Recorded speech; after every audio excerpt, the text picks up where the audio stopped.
Hi there. You're listening to Hypercast, an ADHD podcast. I'm Melissa, an ADHD coach and advocate.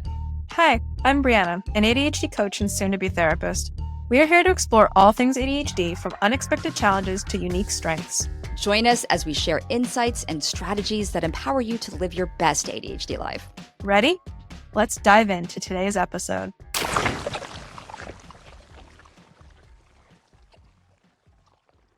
Hi, welcome to the podcast. We're really excited to have you back with us today.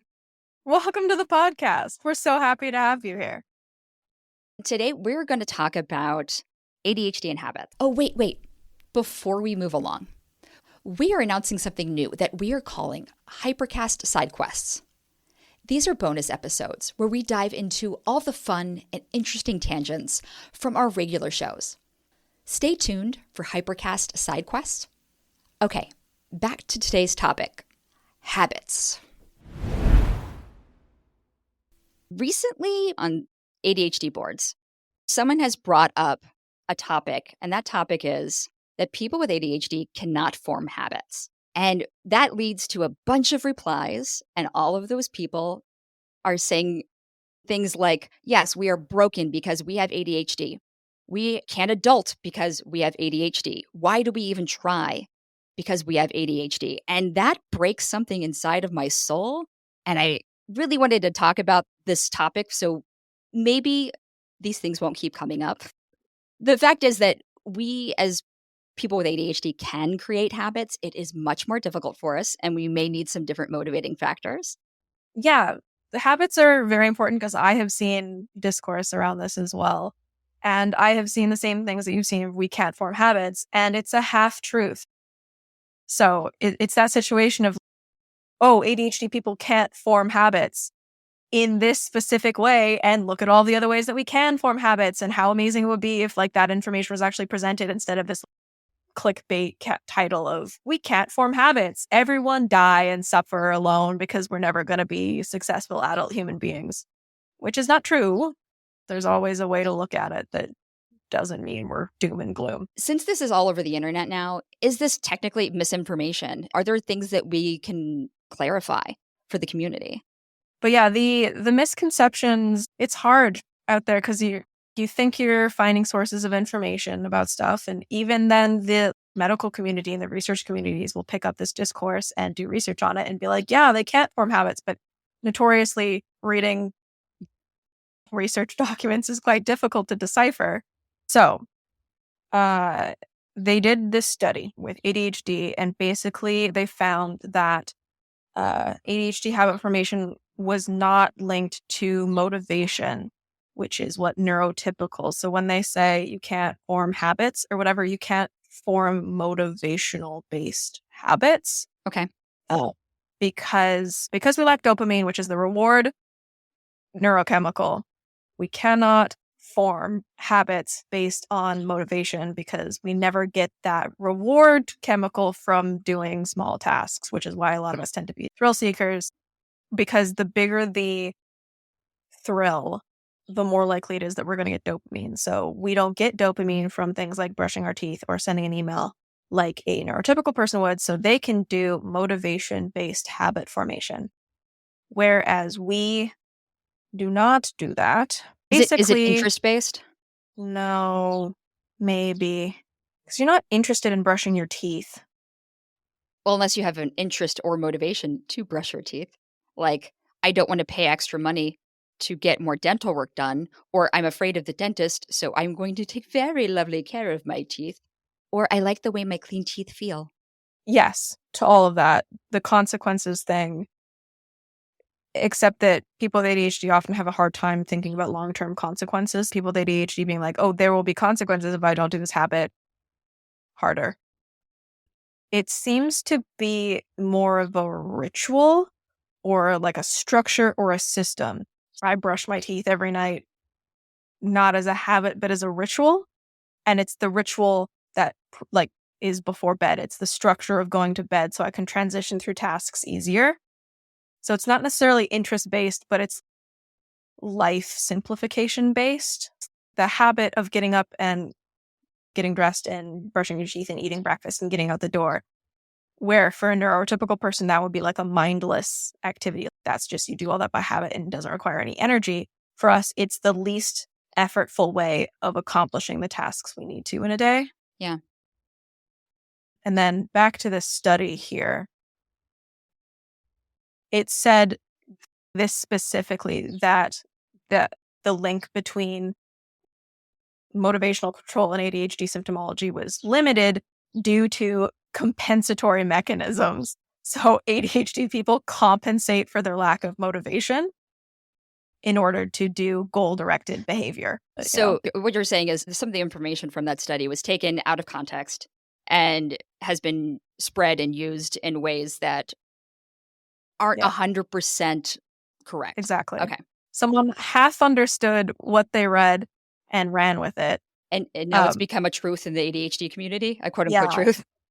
It's been bastardized. So obviously the first person who found this information is like, oh, the world needs to know that we form habits differently and we shouldn't be forcing ourselves to do these habits. Obviously the intention was good to get that information out there. And then it just snowballed into a situation that's now causing suffering rather than enlightenment. It's important that we give ourselves grace so we can understand ourselves and our own personal needs when it comes to forming those habits. Exactly. Yeah. Like hearing things like, oh, I just need to get motivated, or I just need to motivate myself more to do this and then I'll do it, isn't gonna work. But there are strategies that do work. You're just making me want to ask this question. If you were to boil down all of the information we're talking about into a strategy to form habits for someone with ADHD, what would you say? That throw out all your self-help books that say willpower is what you need and focus on importance rather than willpower. Don't do anything because someone else said you should. Do it because it's important to you. Yeah. So maybe the important thing to do is to figure out the why and go from there. Yeah. I mean, the bottom line is motivation, willpower, consistency. You're not, ADHD just can't do that, which is why there's all that belief around can't form habits. But we can, as long as we're relying on flexibility rather than consistency, and importance rather than motivation, and external motivation rather than internal motivation, and importance rather than willpower. So all of the steps that all the self-help books, throw those out, replace them with the ADHD friendly ones, you'll have a much better time. Yeah, I just spent the last couple of years trying to figure out what it means for me as someone with ADHD to consistently work out. I have never been successful in the past. I don't like going to a gym when I'm surrounded by people. I find it really distracting. So I had to find a way to work out at home. And that meant figuring out what equipment I needed, what was feasible, how much time I could dedicate. And I started doing exercise programs that were 2 weeks long. So even if I didn't do every single day, if that 2 weeks took 2.5 weeks, it was something to celebrate. What a great tip. Break it down. See, there's an end date specifically with this program, and the skills I'll learn in this program, I'll be able to see faster than overall muscle improvement, right? You'd be like, I took a class on underwater pogo jumping or whatever, and now you can jump on a pogo underwater. Novelty, excitement, actual reward. That's the thing our little brain needs. It can't just be eventually this will be better. It needs to be now. So how can we make now while we wait for eventually? So people with ADHD can form habits. Want to know how? Want to know all the pro tips that I can give you right? I got a whole list of ready. Yes. Okay. So externalize motivation. So things like body doubles, visual clocks, those water bottles that have throughout the day, 9 p.m., you're doing great. Go on, drink me. Any kind of visual reminders around tasks, external motivation, external visualization. Great. Next one. Motivation does not work. You know what does? Momentum. Momentum, that's a great word. Best friend as ADHD. I love it. Because the habit stacking that I want to briefly explain here is, if you're already doing something, you might as well just keep going. And that works for everything with ADHD. So if you're already at the gym, well, I might as well lift this dumbbell. or I might as well do this exercise. Then you end up at the gym for 3 hours because you're having so much fun and time has passed. Whoops. That's time. But like that type of thing, like, oh, if I'm already eating breakfast, I might as well have a piece of fruit, eat a little bit healthier. Or I'm already getting dressed in my pajamas, I might as well brush my teeth at the same time. So like that habit stacking where there's a trigger that triggers the habit, amazing. That's what you need. So momentum is your friend. Motivation is not. Hang on, I got more on my list. I'll close my mouth. I'll try to close my mouth. So doing something that's already fun, something that you already do. We're talking about like habit stacking information, things like that. So if you already love music, I'm going to put on music and it's going to motivate me to keep going because there's something I already love happening. And now that association with I love this music, I love this task, right? Stacking. Ooh, I like that. Tell me your thoughts. Am I allowed to talk now? Yes. Oh, I'm allowed to talk now. I'm so excited. Okay. I work from home and often I will do my work in the kitchens. I'm like, since I'm already in the kitchen, I might as well grab something to eat because it can be so hard for us when we get like really focused to remember to do those things and to take care of ourselves. That's another one of the tips. Change your location. So if you want a habit to continue, make there be a habit location. So that's why people go to the gym, right? Because now you're at the gym, you might as well exercise. Yeah. But if you don't want to go to the gym because it's overstimulating, which we totally get as ADHDers, making a little corner in your house, be like, oh, I'm already near this corner. I might as well like do my stretching or do a little bit of exercise while I'm here, right? Like you're already in that place. That place is a visual reminder. That place is a visual trigger. It's already the habit stacking, already the momentum because you're walking by it. Might as well lift up the weights a few times, right? Doesn't have to be this big old thing. Yeah. That's the other thing. You don't try and stack too much because you don't want to take on too much too quickly. That type of thing. Start slow because if we're really excited and gung-ho to try to like take on this whole I'm going to be a habit machine, try not to do all of the things and create all of the new habits at once. So start slow and work new things into your daily systems and daily routines. Exactly, because you'll get overwhelmed and then you won't do it. Yeah. Right. You'll be like, oh, I have all this energy to start all these things and now I've taken on too much and now I can't maintain this because I didn't actually think through adding 6 instruments and 4 languages and volunteering at the animal shelter. You didn't realize how much work that was because you're like, oh, I want to do all these things and I'm going to do them all at the same time and it's going to be great. And it is exciting, but sometimes it's important to do 1 or 2 things at a time instead of all of the things at once. Mm-hmm. The other thing I was going to say, prioritize. So what are the things that you either really want or really need to put in place? Are there certain things in your life that are necessary to make a big change and shift for you? Or is there something you're personally like really excited about? Those are the things I would probably start with. Yeah, absolutely. Excitement is one of the things that motivate. Internal motivation exists for people with ADHD. It's just harder to find. Mm-hmm. And excitement, novelty, urgency, that's the things that create that internal motivation. So if you're really excited to start something, that's going to help you start that task. And on the flip side of that, the boredom or the lack of motivation, like that's going to make it way, way harder to start that task. So if you're trying to start a task, you're like, oh, I should eat healthier. But if you're trying to do that and it's boring or it's not interesting to you or there's no sparkle or there's no joy, you're not going to be able to motivate yourself, right? So you need that enjoyment. And sometimes that may mean finding out what makes things sparkle for you. Mm-hmm. Like you were saying, music could be one of those things. Yeah. If you're trying to do a task that you do have to do and it's just not interesting, pair it with something that is interesting. Yes. Mm-hmm. Yes. Yeah. So I think we've covered the best ways to form and maintain habits. I have a few more. Oh, if you want. Sure. Give me a few more. Blunt reminders, visual reminders. What is a blunt reminder? Nothing subtle. ADHDers don't do subtlety. So let me give you an example. There was a TikTok video I saw recently where the person was trying to remember to take their bag with them as they left out the door, right? I need to form a habit of bringing my bag with me. So they put their bag on the floor next to the door. Forgot it. They put their bag on a hook like eye level next to the door. They forgot it. They put a hook on their door where they could put their bag, where it blocked the handle for them to get out of the house. That's what I mean by blunt. Yes. Now you have to do this habit of taking your bag because you literally cannot get out the door. So sometimes that's what you need. You need that level of blunt in order to get your habit formation happening. And what's the rest of your list?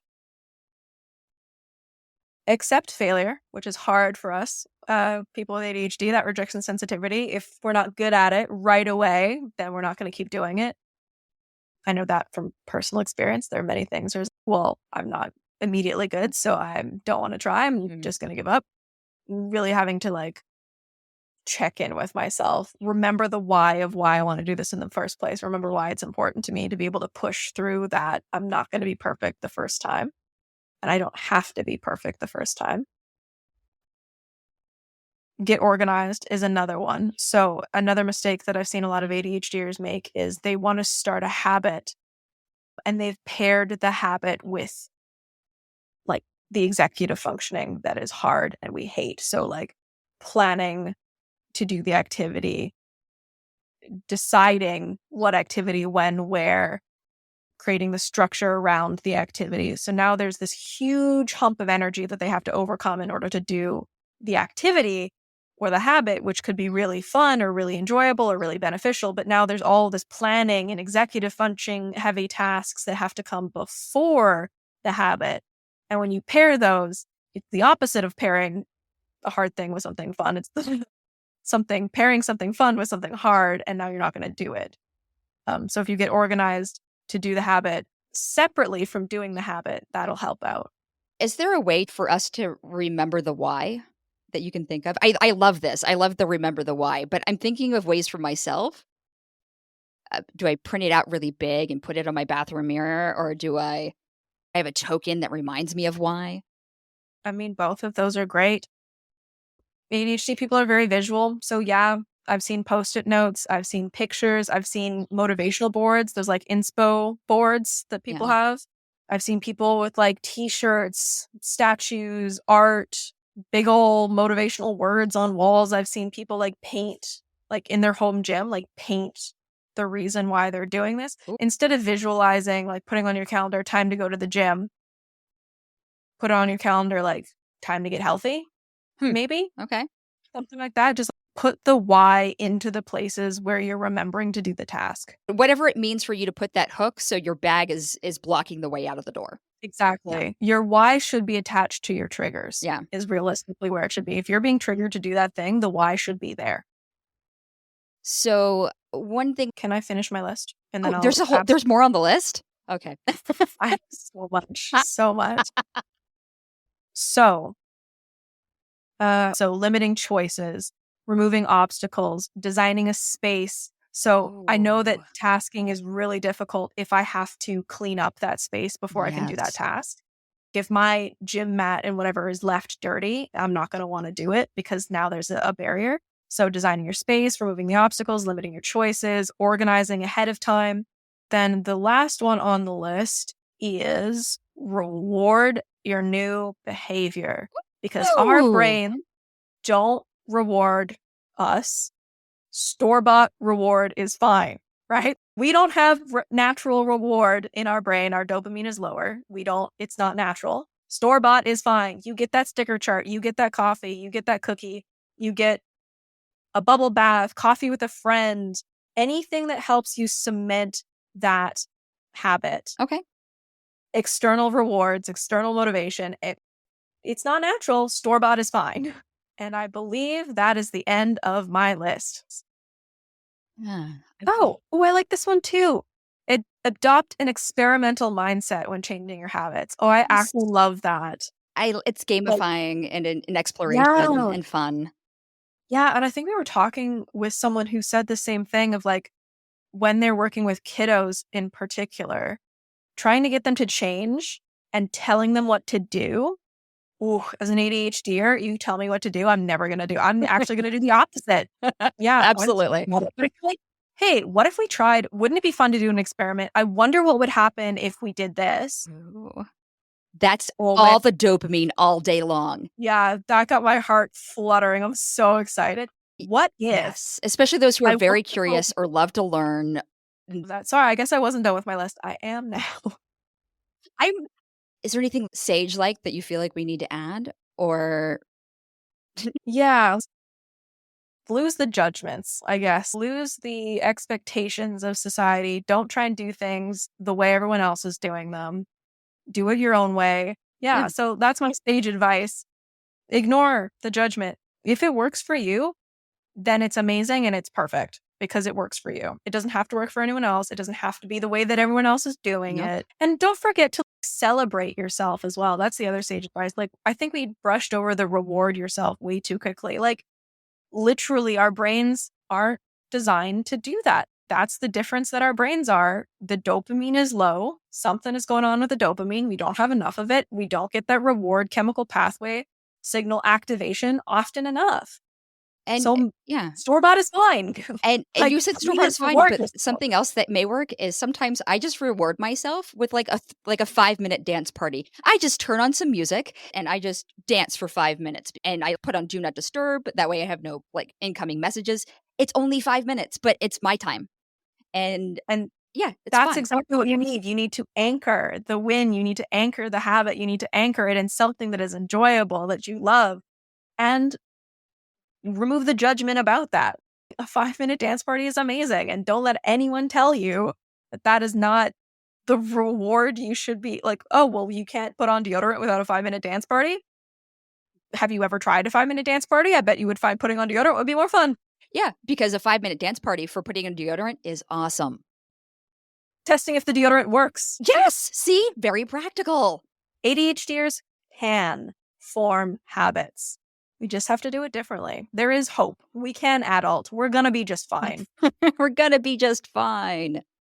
Well, with all of that sage advice, I think that brings our podcast episode to a close. Brianna, what's our next episode about? ADHD and emotions. We will be talking about emotion dysregulation, what happens when we're dysregulated, how to get regulated. Yeah, all that kind of stuff. Awesome. If you enjoyed today's show, please share our episode with a friend. Thanks. Bye. Thanks for joining us on this episode of Hypercast. If you've enjoyed today's episode and want to stay connected, be sure to rate and subscribe. And check out the show notes for links to our social media and websites. Whether you're seeking practical tips, heartfelt stories, or just a sense of community, Hypercast is here for you. Remember, you're not alone in your ADHD journey. Together, we can navigate the highs and lows with courage and compassion. So until next time, take care, stay curious, and keep embracing your unique neurodiversity. Catch you on the next episode of Hypercast.